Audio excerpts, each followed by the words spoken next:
off, just in case I forgot.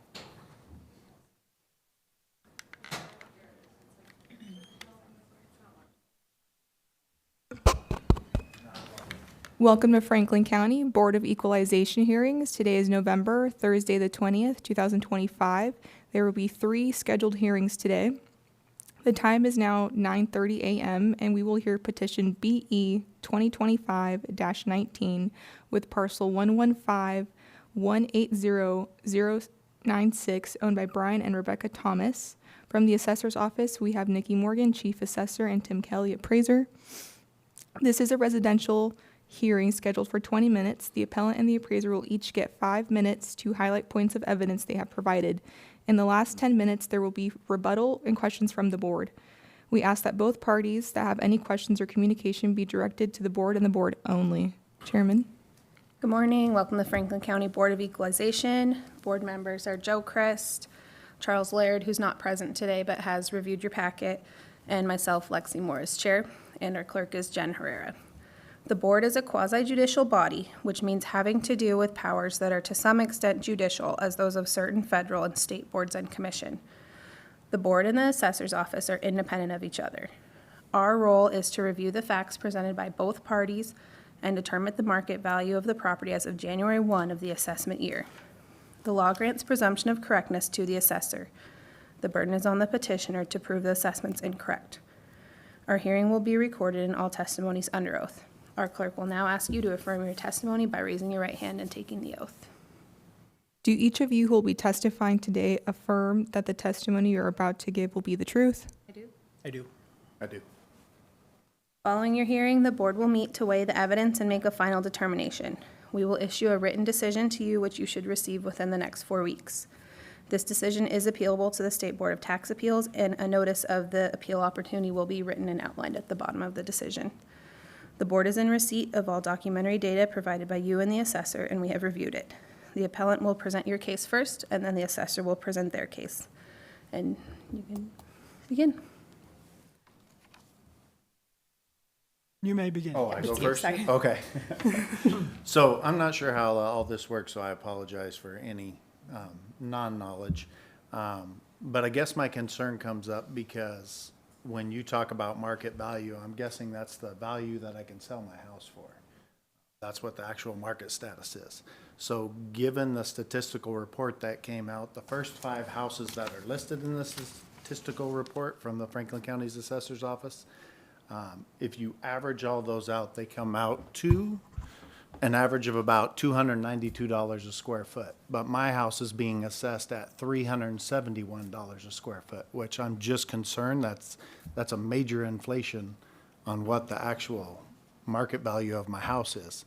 In working with lots of local realtors and different types of information, they always tell us, you look at Redfin, you look at Zillow, you look at these different sites for the value of your house when you're thinking about selling. And they always say, don't go off those because those are inflated. Zillow shows our house at $660,000 market value. Redfin, I think, wants to show it at $700,000 market value, but yet the assessor's office is saying we're at a $765,000 value. So I'm just concerned that there's inflated values going in here and wanted to come in and see what I could do about it. You still have a little more time if you want to Okay. discuss anything. I know when I had called in, the only 3 properties that the assessor wanted to talk to me about were 3 properties that all went for much higher values, but all 3 properties had finished shops, which according to local construction stuff, probably cost in excess of $100,000 to have a finished shop that matches your house. One of those properties has a pool house, a shop with an additional 1,200 square feet of living in the shop. And so comparing us to properties like that, I don't think is fair, because even if you look closer to our neighborhood, the houses with finished shops are going for higher values as opposed to just houses with land. So that's all I got. You do have 2 minutes, 30 seconds left. Is there anything on the record you would like to state? I don't think there's anything else. Those are just, I looked at the houses closest to us. I even took off, I didn't even consider one of the houses that's probably a block and a half away for us because it's on Eagle Crest and it's only going for 233 a square foot, according to my calculations. That's the house on 69, I didn't bring my glasses. 6912 Eagle Crest Drive, that's about a block and a half from our house. And so even that one's at a lower value than the house, which is directly across the street from us, which sold this year at $282 a square foot. That's all I got. I can't think of anything else. Thank you.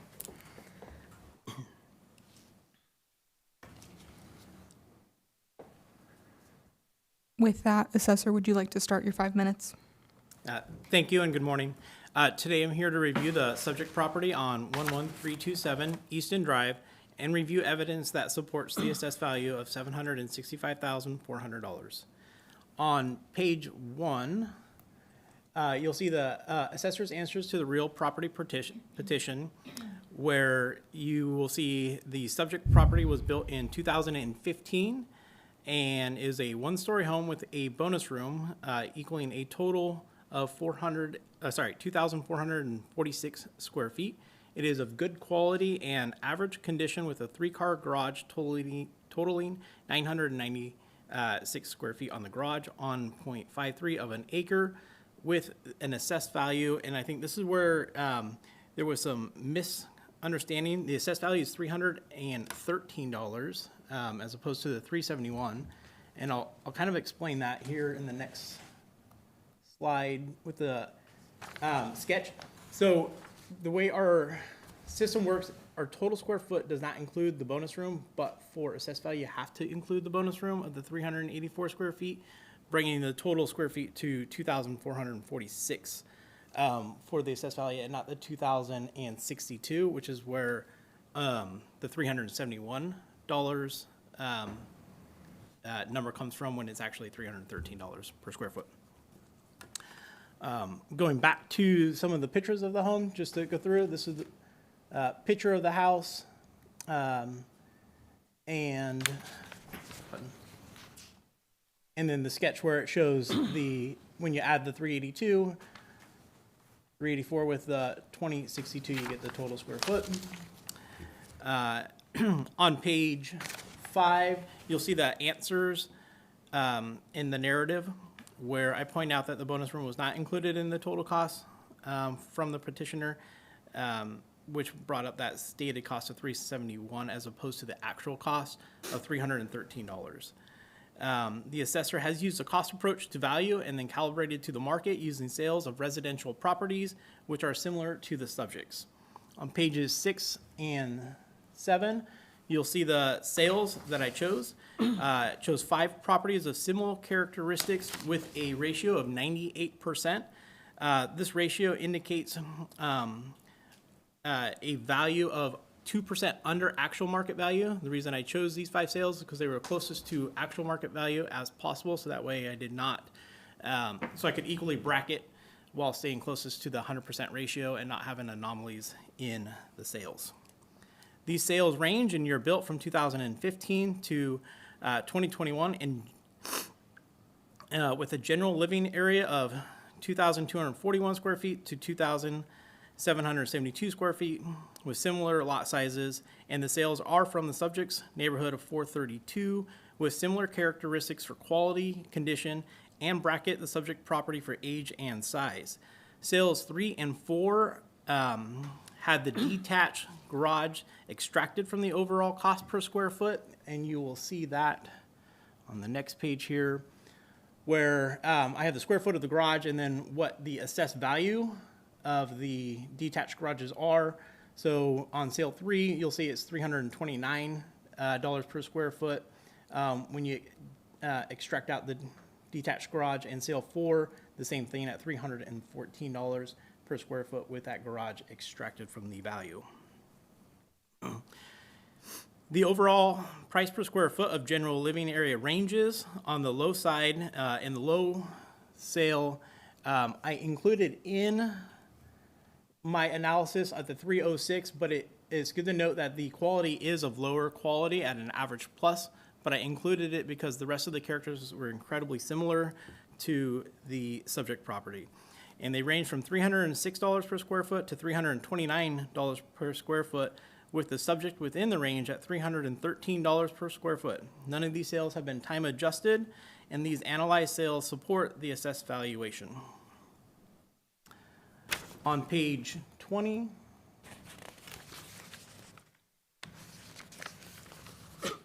I just highlighted a couple of the differences in the evidence, where one of the 4 sales support the assessed value and the other have varying factors that would not make them as good of sales for the reasons listed. The first sale where it is $283 per square foot. It was a fairly unique property with a column in the middle of the living room and some interesting things in the backyard with a above-ground pool. Is that my timer? That is your time. Oh, excellent. In closing, we would just respectfully ask that the assessed value be sustained.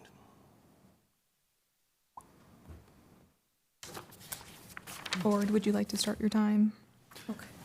So we have the next 10 minutes are for rebuttals. If you have a rebuttal for the assessor's office or they want to rebut anything additional you have to say, and then for questions from the board too.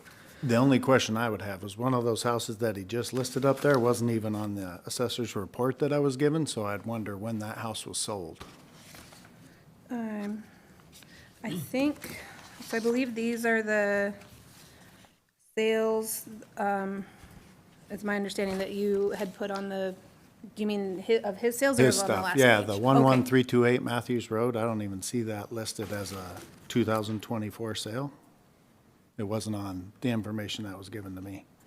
The sale date is the 4th item down. Oh, it's, yep, end So of that was in 23. 2023, so that was, aren't we supposed to only be considering 2024 information? That's what No. I was told by the No, assessor's you're office. actually that allowed to this go is- back 5 years. Okay, so In can we order- go forward to current time too? I don't believe so. Would you like me to answer that question? Yeah, do you Yeah, want to go go a ahead. little bit into that? Thank you. Yeah, the state allows us to use 5 years' worth of sales going back from the assessment date, appraisal date of January 1 of each year. We have to time adjust them, so if the market has changed over time, we do have to time adjust from the sale, the date of the sale to the date of the appraisal, if the market changed. And so it would be appropriate to use sales after the assessment date if you have the evidence of what the time adjustment is to adjust it back to January 1 of that year. So in a year like this year, where we know the markets in some of our areas have changed drastically since the first of the year, it would not be appropriate to use sales after that date unless you have the market data to show exactly how much the market moved in that area and time adjust it back to January 1. So what is the, for this particular area, what have you seen as the, what did you apply as the time-adjusted sales? For before January 1? Yeah, Yeah, so in 2024, there was a 0 time adjustment. 2023 would be 0. Prior to that, there was a time adjustment, but we didn't use any sales from back that far. okay. Yeah, so that one wasn't included in mine. I didn't see that. I know they've been going lower than that, which is obviously the information I provided. And he did mention the house across the street, that it's different than mine. It's pretty much the same structure. We have a bonus room, which I believe gives us an extra 150 square feet than that house. They have a finished little shed in their backyard that was custom built. I got a plastic shed in my backyard. They got an above-ground pool, we got an above-ground pool. Backyards are just the same. Do you take any, this is for the assessors, do you take any credit for the above-ground pools? Do you apply any We sort of do value? not assess above-ground pools. They're considered personal property. If someone moved, they would likely take that with them. Right. Okay.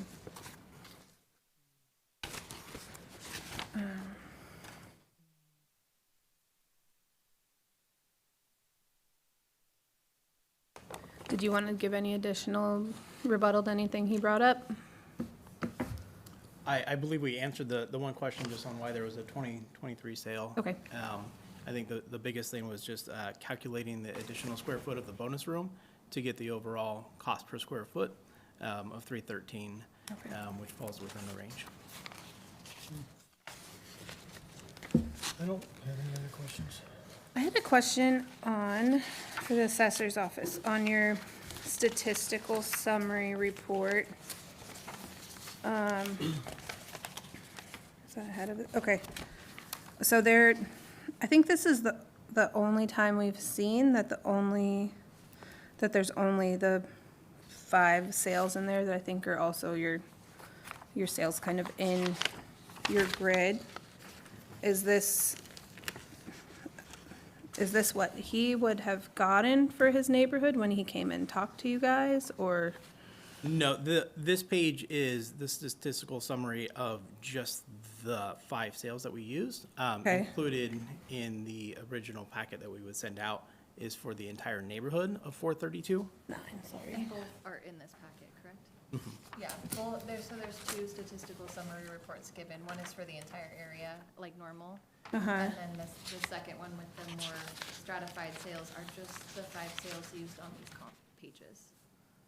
So Okay, the statistics for the sales show. okay. I think I must have missed the page with the whole Okay. And Yeah, statistical. it's further at the back like The that. ones they list, sent okay. me, I did get 5 that were sent to me, and it was my house, the house across the street, and then the 3 highest sales for houses that were possibly comparable to mine, but all had those finished shops.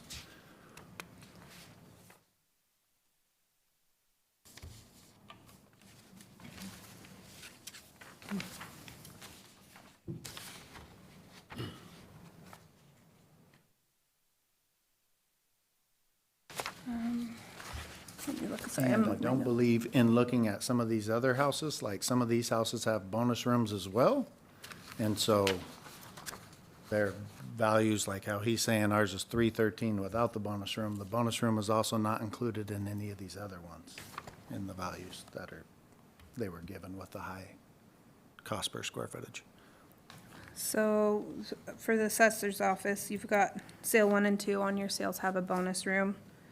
Is your price per square foot, sale 1 indicates 311 and sale 2 is 306. Is that with the bonus room square Correct, footage that's with included? adding in the bonus Okay. room. And then page 15 is the total neighborhood summary of 432.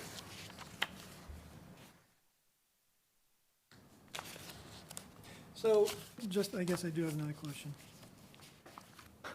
15, on page 15, on the statistical summary report, you have 4 different kinds of homes listed. What is a 1.5-story finished? So a 1.5 story will live above the general living area of the lower, and it lives within the rafters. And Okay, so okay. a bonus room is typically above your garage, so they're, So it doesn't really tend to fit in any of those categories? it does not, and that's why we look for You just- bonus rooms. Okay, so typically you go with the 1-story with the additional space above the garage. Correct. And then we add that square foot in to get our calculation. All right.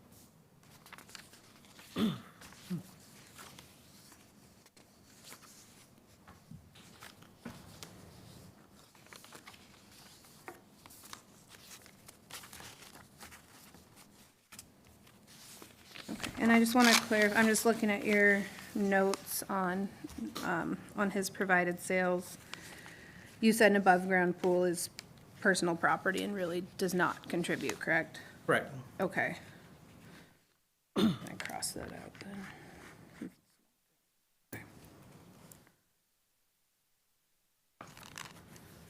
So,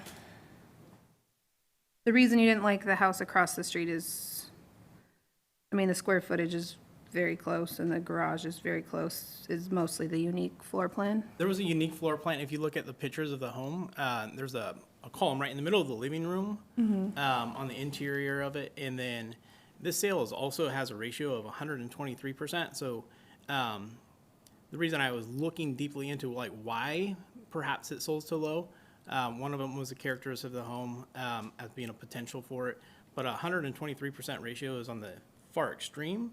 That's why I chose sales that were closer to 100, so that would be an equitable example as opposed to an extreme sale.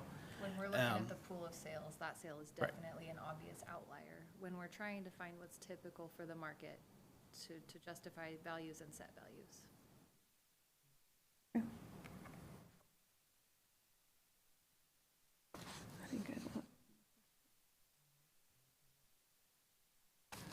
There's still a little more time if anyone else wants to ask questions or add anything, or. Yeah, so I guess my only other question would be the one on recurve, 6702 recurve. I believe it's the second house listed on the assessment report. That one went for 310 a square foot if you look at everything without the bonus room included. So what was the square footage without the bonus room included? What would the cost per square foot be?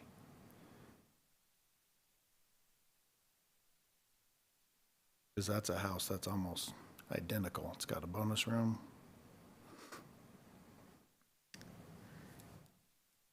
I don't have any data on here on how big the bonus room is. Do you guys know? We only have the information you Yeah. have in front of us right now, sorry.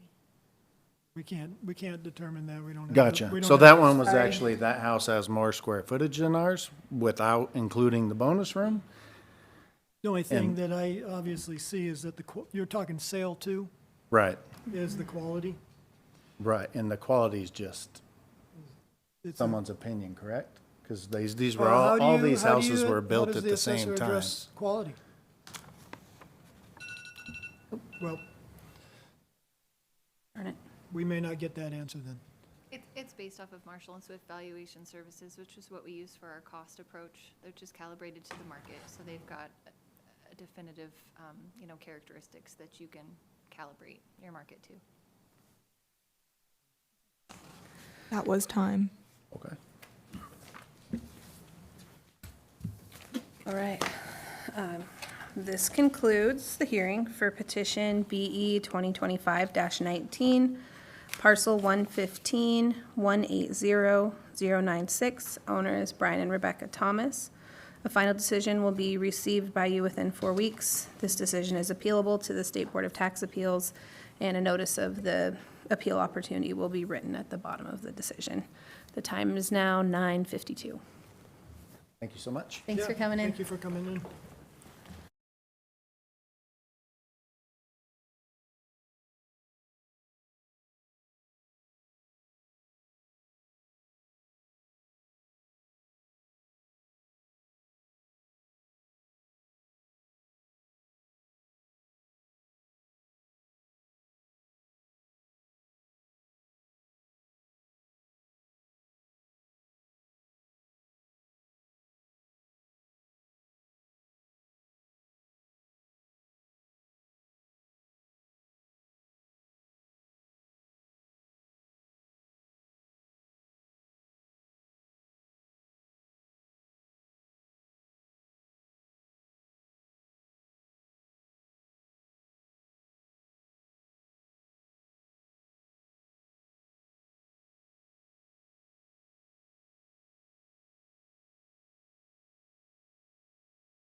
whole pages of the here.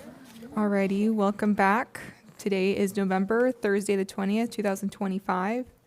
The time is now 10 a.m. and we will be hearing petition BE 2025-20 with parcel 115-210-084, owned by Michaela Smith and Brandon Urugashque Velez. From the assessor's office, we have Nikki Morgan, chief assessor, and Mariah. What's your last name? Rogers, the appraiser who is on the case. This is a residential hearing scheduled for 20 minutes. The appellant and the appraiser will each get 5 minutes to highlight points of evidence they have provided. And the last 10 minutes will be used for rebuttal and questions from the board. We ask that both parties that have any questions or communication be directed to the board and the board only. Chairman? Good morning. Welcome to the Franklin County Board of Equalization. Board members are Joe Christ, Charles Laird, and myself, Lexi Moore, as chair. Our clerk is Jen Herrera. The board is a quasi-judicial body, which means having to do with powers that are to some extent judicial, as those of certain federal and state boards and commissions. The board and the assessor's office are independent of each other.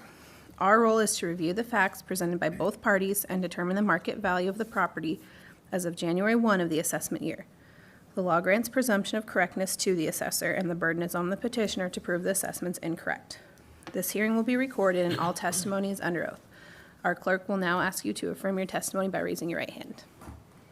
Do each of you who will be testifying today affirm that the testimony you're about to give will be the truth? Thank you. Following your hearing, the board will meet to weigh the evidence and make a final determination. We will issue a written decision to you, which you should receive within 4 weeks. The decision is appealable to the State Board of Tax Appeals, and a notice of the appeal opportunity is at the bottom of the written decision. The board is in receipt of all documentary data provided by the appellant and the assessor, and we have reviewed it. Since the appellant is not present, the assessor will present their case first.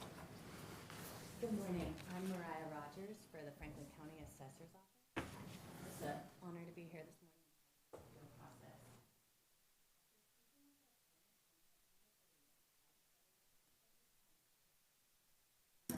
After detailed analysis of this appeal, the assessor's valuation of true and fair market value on January 1 of 300.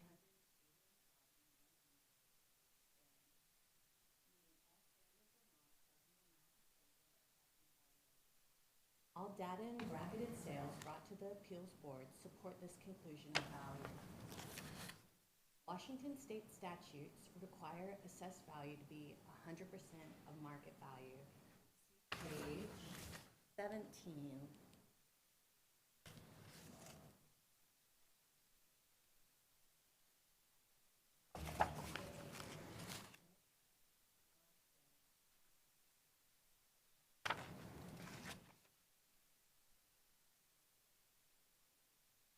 There we go, one back.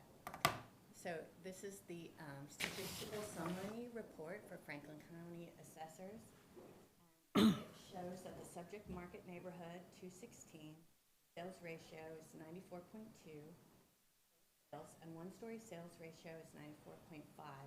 This indicates that the assessed value is just below 100% in the Washington state and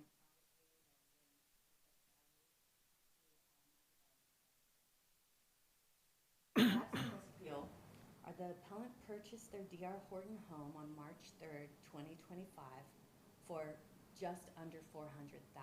The exact values are in the evidence packet. Home loan interest rate concession was given by the builder to the appellant on purchase. The home was completed in May of 2025 on the market in 2024 for $400,000. This sale purchase price put market value of the subject at just under $400,000. Sales conclusion. I had 6 sales. This is on page 9.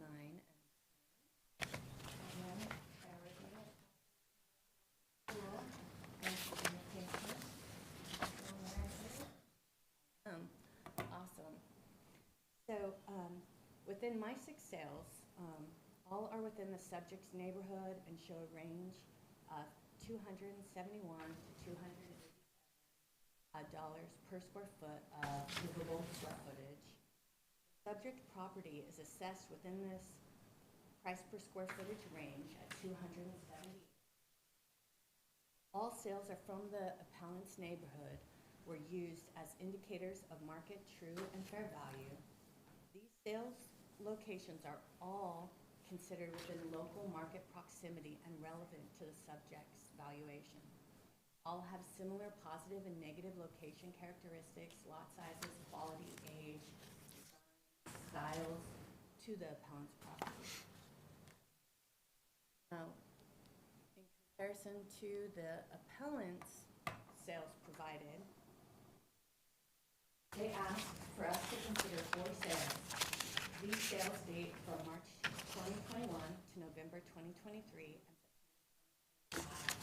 and they're all well before or later than our date of value, January 1, 2020. Additionally, all appellants' selected sales are outside of the subject's neighborhood 216. They're of dissimilar styles, age, quality, gross building area, and lot size. In my opinion, they are not reasonably substituted. After detailed analysis of both the appellant's response and the assessor's valuation, my opinion of value is fair market value as January 1, 2025 is my opinion that the appellant has not provided clear, cogent, and convincing evidence that would overrule our value. The assessor's sales provided generally the assessor's sales that provided generally bracketed and supported the assessed value indicate that our valuation model is working and accurately representing the market. All data and sales brought to the appeal board support this conclusion, all standards and laws governing the mass appraisal assessment valuation. We request that the assessor's valuation be sustained. That was time. Since there is no appellant present, board, would you like to start your 10 minutes? Great. Questions? So just getting back to your information on page, I guess it's page 2, this sheet. So 406,995, that was the asking price Correct. in December 24? Correct. Okay, and then it actually sold 3 months later, approximately 399.9.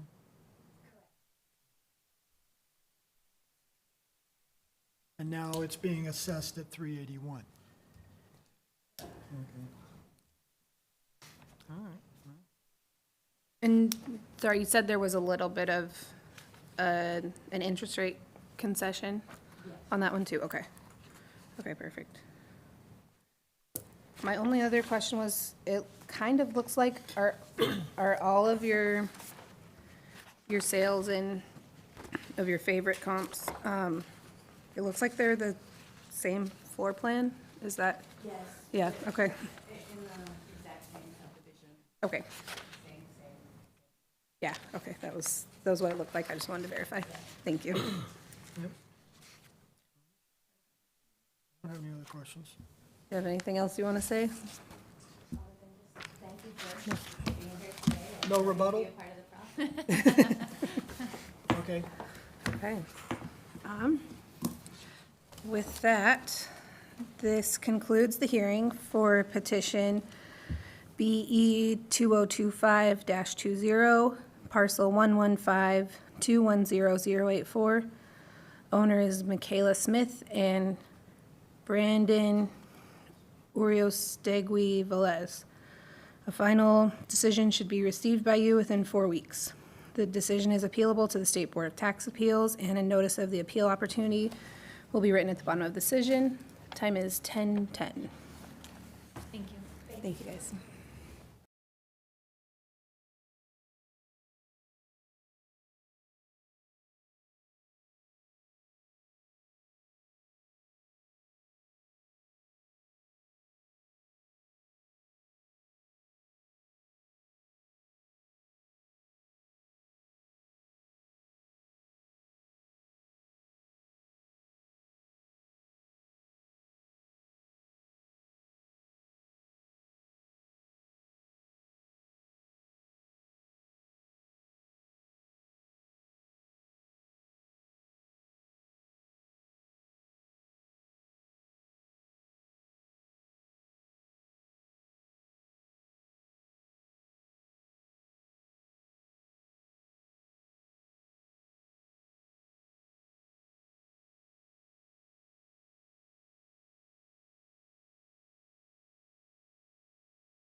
Alrighty, welcome back to Franklin County Board of Equalization hearings. Today is November, Thursday the 20th, 2025.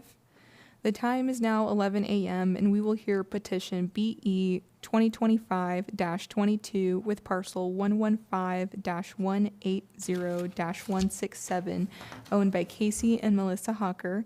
From the assessor's office, we have Nikki Morgan, chief appraiser, and Moriah Rogers, the appraiser who is on the case. This is a residential hearing scheduled for 20 minutes. The appellant and the appraiser will each get 5 minutes to highlight points of evidence they have provided. In the last 10 minutes will be used for rebuttal and questions from the board. We ask that both parties that have any questions or communication be directed to the board and the board only. Good morning. Welcome to the Franklin County Board of Equalization. Board members are Joe Christ, Charles Laird, who's not present today, and myself, Lexi Morris, chair. Our clerk is Jen Herrera. The board is a quasi-judicial body, which means having to do with powers that are to some extent judicial, as those of certain federal and state boards and commissions.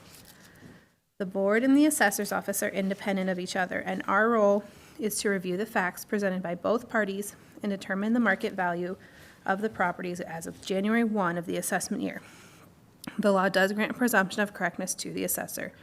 The burden is on the petitioner to prove the assessment's incorrect. This hearing will be recorded and all testimonies under oath. Our clerk will now ask you to affirm your testimony by raising your right hand.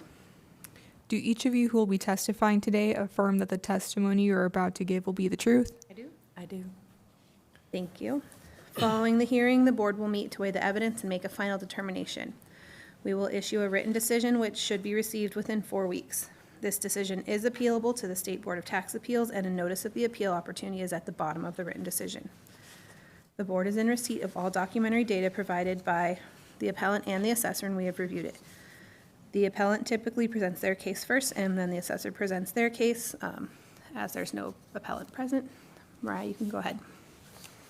Good morning. Moriah Rogers for the Franklin County Assessor's Office. It's an honor to be here, part of the appeals process. I spoke with the appellant on October 3rd, and the appellant notified me of a sale that had not been given within their appeal packet and was until then unknown to me. I decided that this sale warranted consideration. After detailed analysis, I was compelled to offer a stipulation of a revised value of $875,000 as true and fair market value as of January 1, 2025, meaning all standards and laws governing mass appraisal assessment valuation.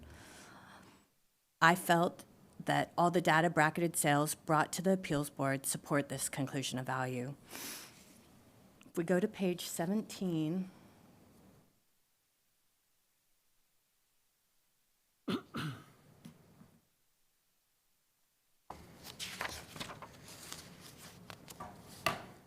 it shows in the neighborhood 432 that the sales ratio is 94.6 total sales, and the one-story ratio is 94.8. This indicates that the assessed value is just below 100% of market value within the state of Washington and the IAAO range of assessed value to market value standards. In my sales conclusion, all sales are from the appellant's neighborhood. Archer Estates and Spencer Estates were used as indicators of market true and fair value. These sales locations are all considered within local market proximity and relevant to the subject's true and fair market value. The market views subdivisions like Spencer Estates and the appellant's neighborhood of Archer Estates as having similar positive and negative location characteristics, lot sizes, quality, age, design styles. It is important to note that no sales from the Eagle Crest were considered within the revised assessed valuation. The appellant was concerned that Eagle Crest was being used within our valuation, and in this appeal packet, no Eagle Crest sales were considered. The appellant sales conclusion, they offered 4 sales. Let me see, this is page 13.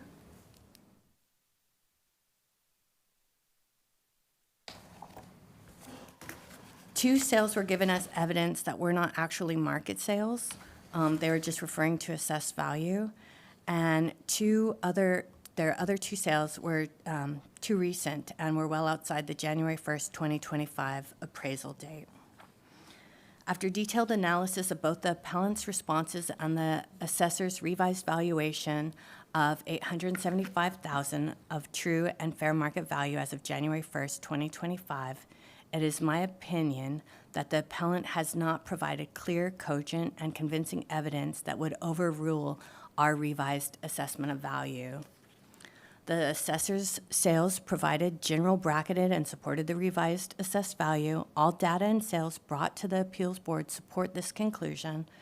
The assessor's statistical data sales indicate that the property is being valued correctly and that our mass appraisal model is working.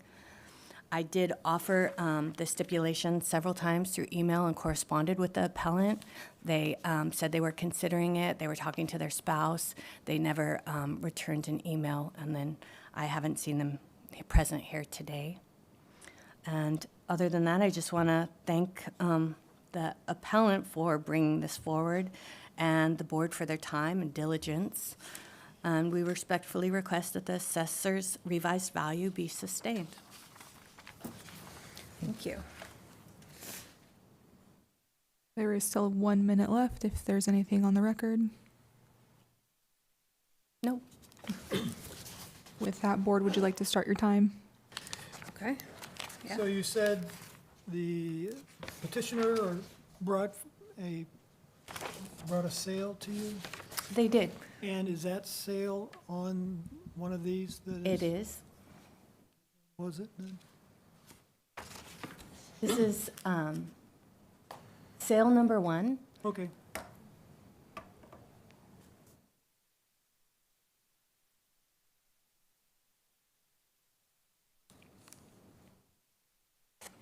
Were there sales from Eagle Crest in the initial value, or was that just their concern? That was their concern. Okay, thank you.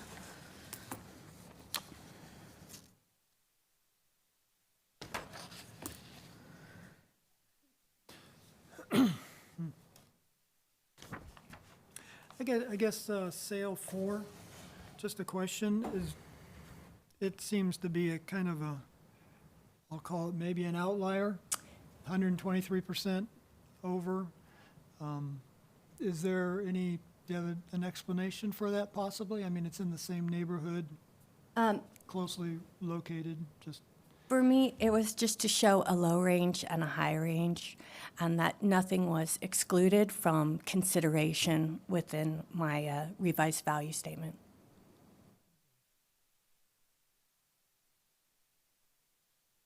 And I just want to clarify, so of the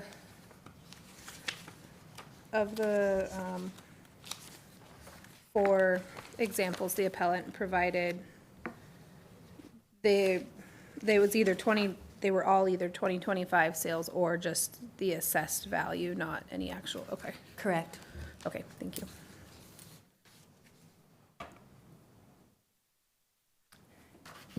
Might be noted, too, that they were overall inferior or superior. They weren't very well bracketed sales. Okay, thank you.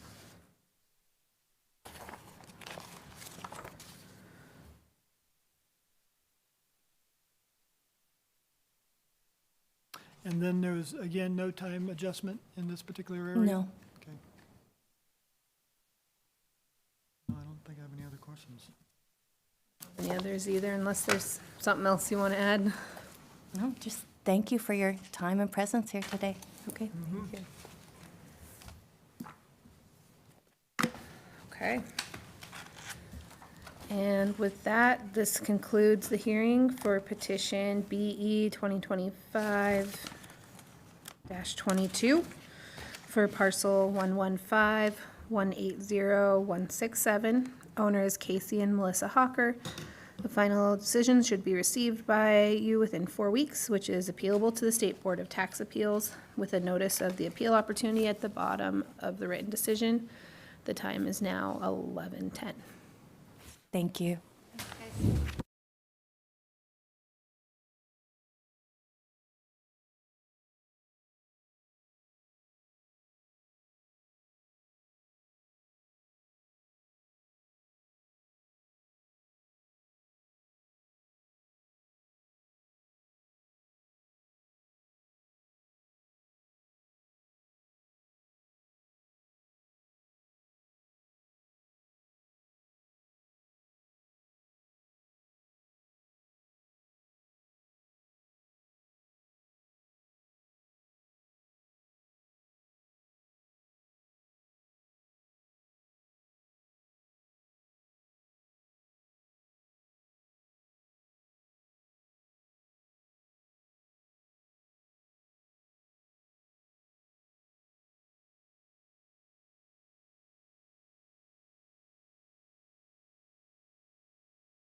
And we're live.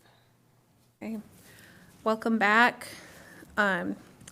These are the decisions for today, November 20th, 2025.